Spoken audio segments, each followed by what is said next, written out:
प्रिय विद्यार्थियों, आज बीए पार्ट थर्ड के सेकंड पेपर में हम संयुक्त राष्ट्र संघ की महासभा के बारे में चर्चा करेंगे। और ये संयुक्त राष्ट्र संघ की महासभा बहुत ही इम्पोर्टेंट अंग है।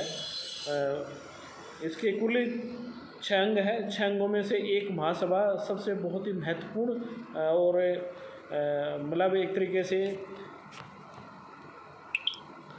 सबसे महत्वपूर्ण अंग है।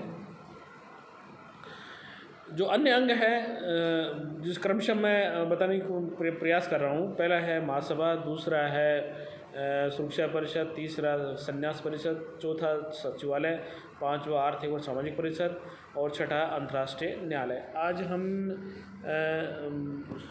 संयुक्त राष्ट्र की महासभा के बारे में चर्चा करेंगे, संगठन और भूमिका के बारे में चर्चा करेंगे। और जैसे कि आपको विदित होगा कि चाहे वो यूपीएससी का एग्ज़ाम हो, आईएएस, आईपीएस, और चाहे स्टेट लेवल के पेपर हो जिनमें आरएएस है और टीचर्स से और सभी प्रकार के एग्ज़ाम में ये इसके ऊपर प्रश्न आना बहुत ही स्वाभाविक है और अनिवार्य रूप से इसके ऊपर प्रश्न आता है। इसलिए आपको पिछले सालों के पेपर को ध्यान में रखते हुए इस पर आपको जो है बहुत ही विस्तार से इसका अध्ययन करना है। और राजस्थान यूनिवर्सिटी के जो पेपर हैं, जैसे पिछले साल जैसे यदि प्रश्न नहीं आया है तो इस बार आने की इस पर पूरी संभावना है। प्रिय विद्यार्थियों, महासभा संयुक्त राष्ट्र संघ के प्रमुख अंगों में से एक सर्वाधिक महत्वपूर्ण और बहुत ही महत्वपूर्ण अंग है। डेविड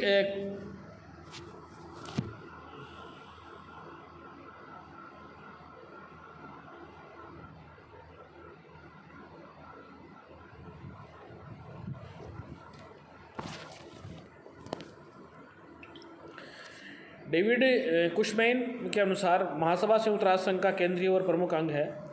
अकेल बर्गर के अनुसार यह विश्व का उन्मुक्त अंतःकरण है। एक अन्य विद्वान ने इसे मानव समाज की चेतना का केंद्र कहा है। सूमा ने इसे संसार की नगर सभा तथा सेनेटर वांडेनबर्ग ने इसे विश्व की लघु संसद की संज्ञा दी है। इसके गठन, अधिकार और दायित्वों के अवलोकन से जान पड़ता है कि इस विश्व संस्था के संस्थापकों का उद्देश्य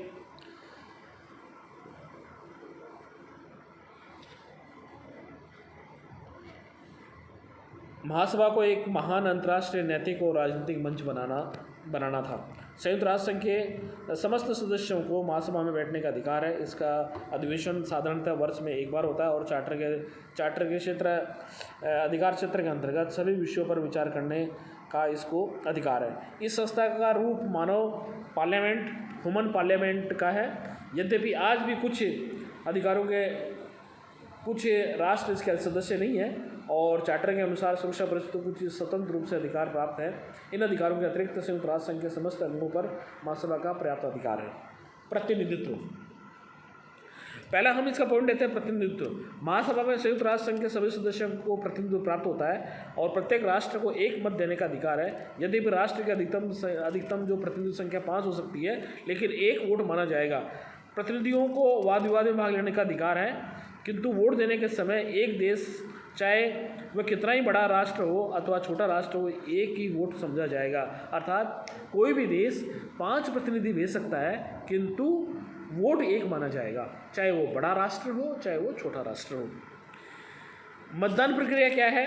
चार्टर 18 के अनुसार अनुच्छेद 18 में महासभा की मतदान प्रक्रिया का वो पाबंद किया गया है और राष्ट्र संघ की सभा की भांति राज्यों की समानता का यह सिद्धांत उपयुक्त अनुच्छेद में बनाए रखा गया है कि महासभा के प्रत्येक सदस्य का एक ही मत होगा। महत्वपूर्ण प्रश्नों पर महासभा के निर्णय उपस्थित एवं मतदान करने वाले सदस्यों के 2/3 बहुमत से होंगे तथा अन्य प्रश्नों पर निर्णय जिसमें 2/3 बहुमत द्वारा निर्णय किए जाने वाले प्रश्नों के अतिरिक्त प्रवर्गों का निर्धारण भी सम्मिलित है। उपस्थित एवं मतदान करने वाले सदस्यों के साधारण बहुमत द्वारा किया जाएगा। इस प्रकार संयुक्त राष्ट्र संघ की प्रसंविधा का सर्वसम्मति का नियम त्याग दिया गया है। चार्टर महत्वपूर्ण प्रश्न जिनके विषय में निर्णय उस समय उपस्थित व मत देने वाले सदस्यों के 2/3 बहुमत से किए जाएंगे। एक अन्य प्रश्न जिनके विषय में निर्णय उस समय उपस्थित सदस्यों के बहुमत से किया जाएगा में भेद करता है। महत्वपूर्ण प्रश्नों की सूची में अनेक प्रश्न गिनाए गए हैं, जैसे अंतर्राष्ट्रीय शांति और सुरक्षा बनाए रखने के विषय में सिफारिशें। दूसरा, सुरक्षा परिषद के अस्थायी सदस्यों के निर्वाचन। तीसरा, आर्थिक व सामाजिक परिषद सदस्यों का निर्वाचन। चौथा, चार्टर के अनुच्छेद 86 के खंड 1 के अनुसार न्यास परिषद के सदस्यों का निर्वाचन। और पांचवा है संयुक्त राष्ट्र संघ में नवीन सदस्यों का प्रवेश। छठा है सदस्यता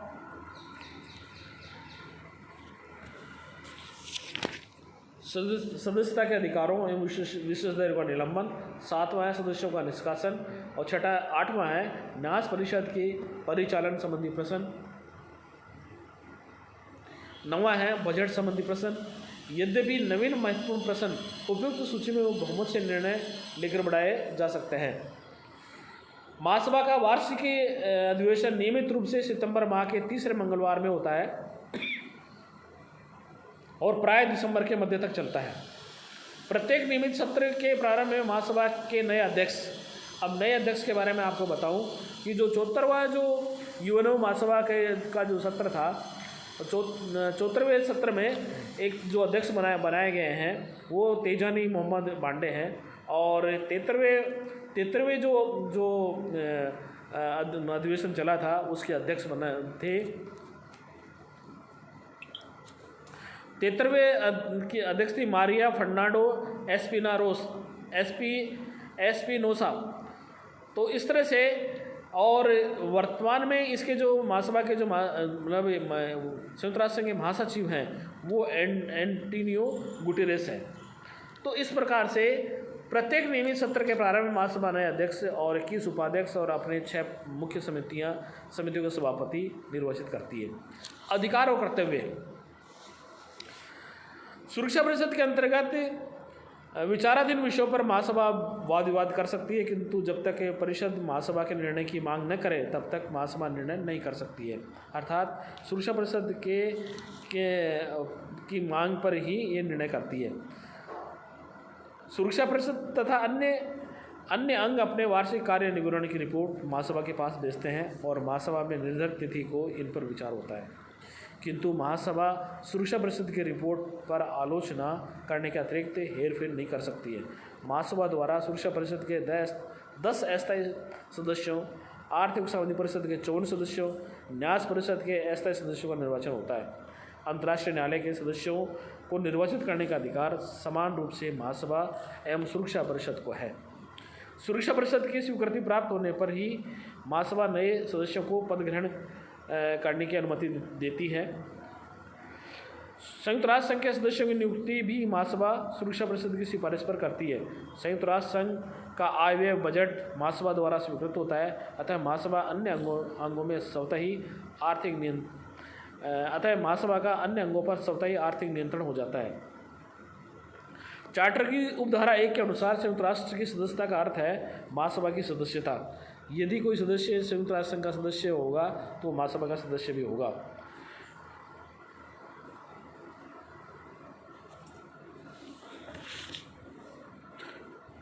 उदंड राष्ट्र को निकालने का अधिकार महासभा को प्राप्त है। यह किसी राष्ट्र को सुरक्षा परिषद के अनुरोध पर कुछ समय के लिए संघ की सदस्यता से हटा सकती है, किंतु यदि कोई चार्टर के आदेशों और सिद्धांतों की लगातार अवहेलना करता है तो सुरक्षा परिषद के अनुरोध पर महासभा उसे सदा के लिए और सिद्धांतों की लगातार अवहेलना करता है तो महासभा उसे सदा के लिए निकाल सकती है।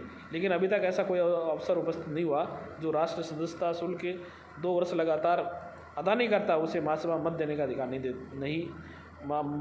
अधिकार नहीं होता है। अतः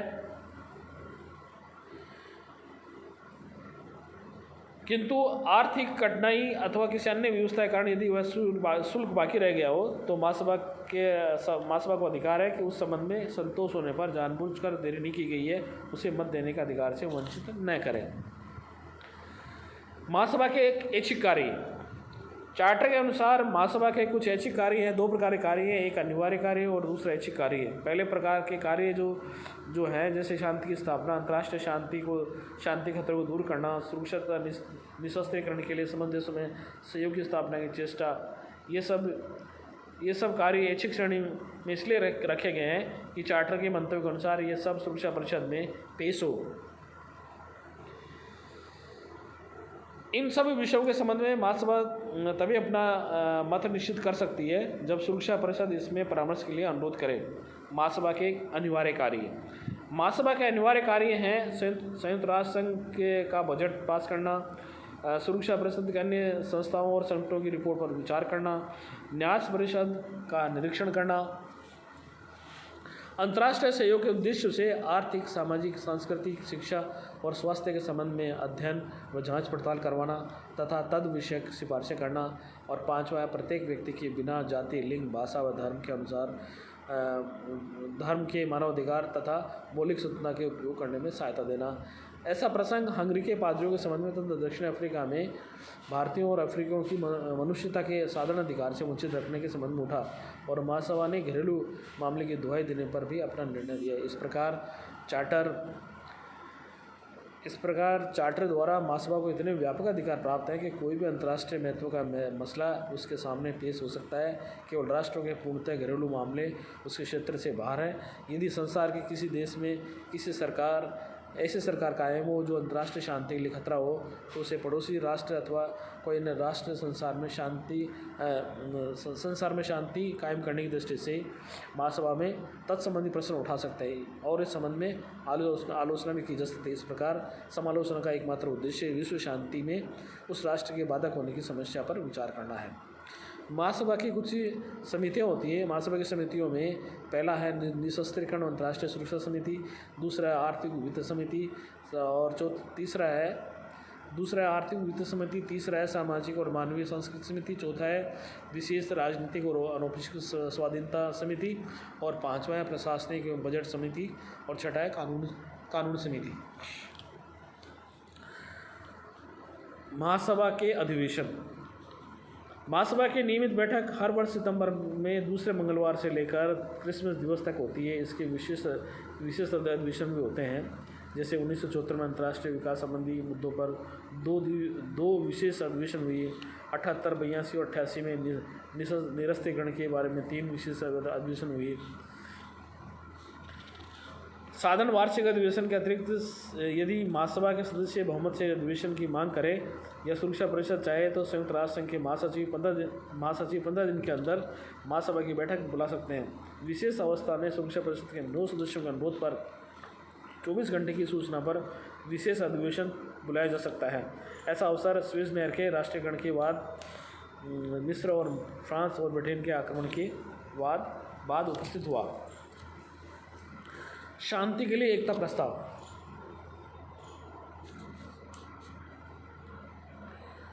शांति के लिए एकता प्रस्ताव विश्व शांति की स्थापना के क्षेत्र में महासभा को उपयोगी बनाने का महत्वपूर्ण प्रयास 3 नवंबर 1950 को किया गया, जिस दिन शांति के लिए एकता प्रस्ताव स्वीकार किया गया। अनेक कारणों से सोवियत संघ उन दिनों सुरक्षा परिषद की कार्रवाई का बहिष्कार कर रहा था। 1 अगस्त 1950 को उसने पुनः परिषद की कार्रवाई में भाग लेना आरंभ किया। पश्चिमी शक्तियों को भय उत्पन्न हो गया कि उत्तरी कोरिया द्वारा किए जा रहे आक्रमण को सोवियत संघ के वीटो के कारण सुरक्षा परिषद में नहीं रोका जा सकेगा। अमेरिका ने अवसर पाते ही महासभा में शांति एवं सुरक्षा स्थापित करने की शक्ति दिलाने का सफल प्रयास किया। सोवियत संघ ने अमेरिका के उक्त प्रयास को बहुमत का दुरुपयोग बताया। इस प्रस्ताव के फलस्वरूप महासभा को सामूहिक कार्रवाई एवं सेना का उपयोग करने की सिफारिश करने का अधिकार मिल गया। विश्व शांति एवं सुरक्षा स्थापित करने में सुरक्षा परिषद की असमर्थता के 24 घंटे के भीतर ही महासभा का आपातकालीन अधिवेशन बुलाने का प्रावधान हो गया। यदि महासभा की बैठक इस समय नहीं हो रही हो तो सुरक्षा परिषद के 9 सदस्यों के वोट पर या संयुक्त राष्ट्र संघ के अधिकांश सदस्यों के वोट पर इस प्रकार के अधिवेशन की प्रार्थना किए जाने पर 24 घंटों के अंतर्गत ही विशेष आपातकालीन अधिवेशन हो सकता है। महासभा ने तुरंत अपने इस अधिकार का समुचित उपयोग करना आरंभ कर दिया। महासभा का अधिवेशन चल ही रहा था कि जिसमें उसने 1950 के अंतिम दिनों में साम्यवादी चीन के कोरिया के संघर्ष में हस्तक्षेप को रोकने में सफलता प्राप्त की। 1 फरवरी 1951 को महासभा ने चीन को आक्रमणकारी घोषित कर दिया। 18 मई 1951 की महासभा ने साम्यवादी चीन के विरुद्ध सामूहिक आर्थिक कार्रवाई करने की सिफारिश की। सन 1956 में जब इजराइल, ब्रिटेन और फ्रांस ने मिस्र पर आक्रमण कर दिया, तब महासभा का आपातकालीन अधिवेशन बुलाया गया। मध्य पूर्व में महासभा को बहुत सफलता मिली। यद्यपि इस संबंध में कतिपय विद्वानों का मत है कि महासभा की सफलता का कारण उसकी शक्तिशाली सामूहिक कार्रवाई का प्रभाव नहीं था, बल्कि संबंधित राष्ट्रों की स्वयं की इच्छा थी, जो अनेक कारणों से महासभा के इस आदेश के सामने झुक गए। वे संघर्ष समाप्त करके अपनी सेनाएं वापस बुला लें। शांति के लिए एकता प्रस्ताव की प्रमुख 5 धाराएं इस प्रकार से है। पहला है, सुरक्षा परिषद के किन्हीं 9 सदस्यों के मतों या महासभा के बहुमत सदस्यों द्वारा प्रार्थना किए जाने पर 24 घंटे की अल्प सूचना पर महासभा का आपातकालीन विशेष अधिवेशन बुलाया जाना। दूसरा, प्रस्ताव ने 5 स्थायी सदस्यों सहित 14 सदस्यीय शांति निरीक्षण आयोग की स्थापना। इसका कार्य अंतर्राष्ट्रीय तनाव उत्पन्न करने की स्थिति में जिसे शांति और सुरक्षा को खतरा होने की संभावना हो, निरीक्षण करना तथा रिपोर्ट करना।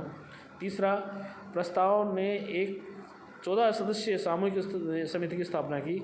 इसका संबंध अंतर्राष्ट्रीय शांति सुरक्षा को सुदृढ़ करने वाले उपायों का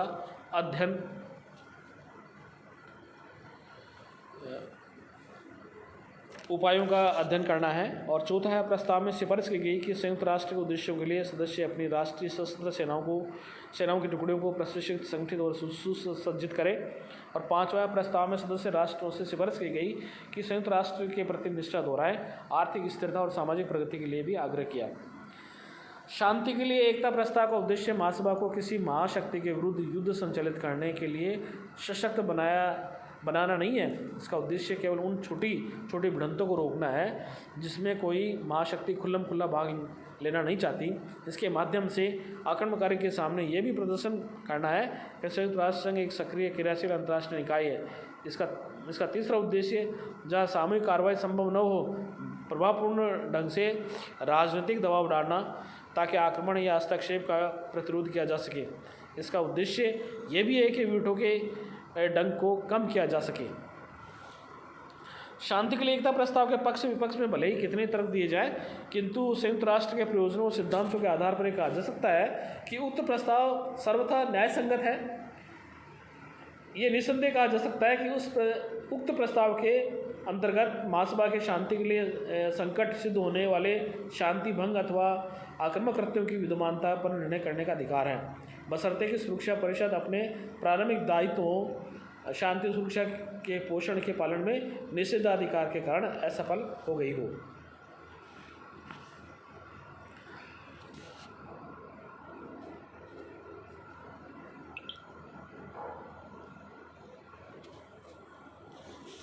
आज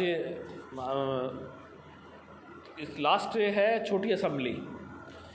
1947 में सुरक्षा परिषद में स्थायी सदस्यों के उग्र विरोध और वीटो के प्रयोग के कारण ऐसा गतिरोध उत्पन्न हो गया कि सुरक्षा परिषद से युद्ध और आक्रमण की आशंकाओं से भयभीत विश्व को सुरक्षा पाने व शांति बनाए रखने की आशाओं को पूरा होना असंभव प्रतीत हुआ। अतः महासभा ने इस नवीन परिस्थिति का सामना करने के लिए 13 नवंबर 1947 को अंतरिम समिति इंटरिम कमेटी नामक एक सहायक अंग स्थापित किया। इसे छोटी असेंबली कहा जाता है। ये महासभा में बहुत छोटी है और उसका पंचमांश और सदा अधिवेशन में बनी रहने वाली स्थायी संस्था है। ये है महासभा का सामान्य अधिवेशन न होने की दशा में उसके अधिकार क्षेत्र में आने वाले प्रश्नों पर विचार करती है। इसके लिए इसे जांच कमीशन नियत करने, आवश्यक अन्वेषण करने, महासचिव को महासभा का विशेष अधिवेशन बुलाने की सिफारिश करने का अधिकार है। महासभा के प्रत्येक सदस्य को इसमें एक सदस्य भेजने का अधिकार है। आज की चर्चा हम यहीं समाप्त करते हैं। धन्यवाद।